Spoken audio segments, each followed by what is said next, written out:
I thought my dad's only secret was forgetting to pay the bills, until I found a document that said, "Entered on his behalf." That one line destroyed everything I thought I knew about my family. The night it all began, the house felt different. There was a strange heaviness in the air, like the walls themselves were holding their breath. My father, Michael Reed, sat at the dining table in our small house on the outskirts of Portland, Oregon.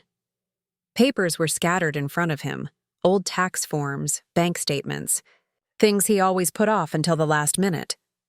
He was a man who could fix anything: a broken door hinge, a leaky faucet, even the old Chevy that coughed smoke every winter. But when it came to paperwork, he was helpless. Pens betrayed him, numbers mocked him, and forms made him look fragile. I had offered to help. I thought it would just be a quiet evening, sorting through old files while Mom, Rebecca, moved in and out of the kitchen, humming softly. The smell of her cinnamon coffee cake filled the room. From the outside, we probably looked like a normal American family, stable, warm, safe. But then, I found it. A single paper slipped from the pile. Old, faded, almost brittle. At first, I thought it was another utility bill, but then I noticed something strange. My father's name, Michael Reed, written in careful, steady handwriting, too neat to be his. And next to it, those words, "Entered on his behalf." My chest tightened. Why would someone sign for him? And why note it so officially? I looked up, expecting him to laugh it off, but instead, I saw fear, real, raw fear. His jaw clenched, and his eyes avoided mine. "Dad?" I asked quietly. "What does this mean?" For a long moment, there was only silence. Even Mom's humming stopped. Finally, he said, "It's nothing. Just a mistake. Don't worry about it." But his voice trembled, and in that tremor, I heard something break. That single document cracked open the foundation of everything I thought I knew about my family. In the days that followed, I couldn't stop thinking about those words. Entered on his behalf. They echoed in my head, in the shower, at school, even when I tried to sleep. Dad carried on with his life as if nothing had changed. Same 6:30 a.m. coffee. Same evening news on Channel 7. But I saw it. The small hesitations. The quiet glances. He was hiding something. Mom wasn't much better. Her smile felt tight, rehearsed. Her laughter faded quicker than before. Sometimes, I'd catch her watching Dad when she thought I wasn't looking, like she was waiting for something to collapse. Finally, one night I asked her, "Mom, what was that paper I found? What did Dad mean?" She froze, dish towel in hand, and for a second, I thought she'd tell me the truth. But instead, she forced a smile. "Sometimes your dad has people sign things for work. Don't think too much about it, honey." But her voice shook, and her eyes told me everything. She was lying. That night, I made myself a promise. I was going to find out. Whatever it was, I needed to know. The truth came out on a rainy Saturday afternoon.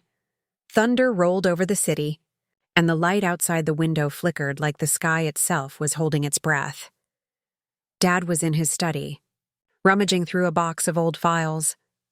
My heart pounded as I stepped inside. "Dad," I said, "I need to know. About that form. About what you're hiding." He froze, hand resting on an old yellow envelope.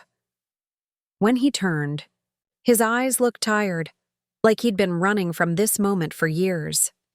"You wouldn't understand," he said. "Then help me understand," I replied, "because right now, all I see is a lie." The word lie cut through the air. He sat down slowly, the chair creaking beneath him, and after a long silence, he opened the envelope. He pulled out a single piece of paper, a birth certificate. The name wasn't mine. It belonged to someone else, someone born years before me. And under father's name. Michael Reed. My breath caught in my throat. You had another child? He didn't look up. Before your mother. Before you. It was complicated. I thought if I buried it, it would go away. The phrase came rushing back. Entered on his behalf. Someone had signed for him. Someone had recorded a life he had chosen to forget. I turned toward the doorway. Mom was standing there, silent, her eyes glistening. She already knew. The world around me blurred. This wasn't just about another child. It was about trust, about silence that had been mistaken for peace. Hours later, the storm had passed, but the silence inside our house hadn't. I looked down at the certificate again, my father's name written beneath a stranger's life. Somewhere out there, I had a half-sibling, someone who shared his eyes, maybe his smile, and I had never known they existed. Why didn't you tell me? I whispered.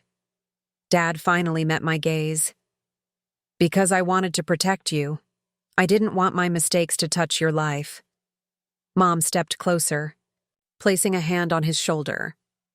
Hiding the past doesn't erase it. Michael, she said softly. It just delays the damage. Her words lingered in the air.